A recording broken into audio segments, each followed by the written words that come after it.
في وحدة دازت لي بس مو عارفة اقرا النيك نيم مالها، تقول لي مي شنو الخلاف اللي بين الفنانة الكبيرة حياة الفهد وهبة الدري؟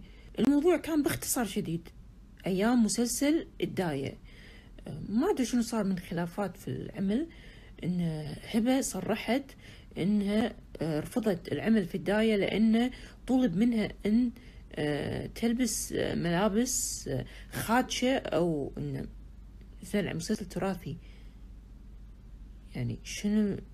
يعني شنو اللبس اللي غير لائق او انه تشوفينه انه خادش ممكن ينزل في الداية؟ يعني هل مثلا يعني طالبة حياة الفهد انك تلبسين شورت على الجليب ولا بكيني؟ يعني صدق الجواب غريب عجيب، فأنا ماني عارفة شنو الموضوع بالضبط.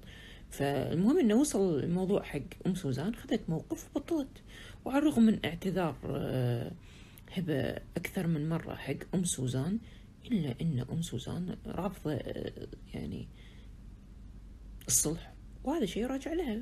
وأنا لو كنت مكانها، خصوصا بعد التاريخ هذا الطويل، إنه تطلع وحدة يعني بكبر بناتي تتكلم عني بهالطريقة، ولأن سوزان مو راعية مشاكل، تشتري راسها.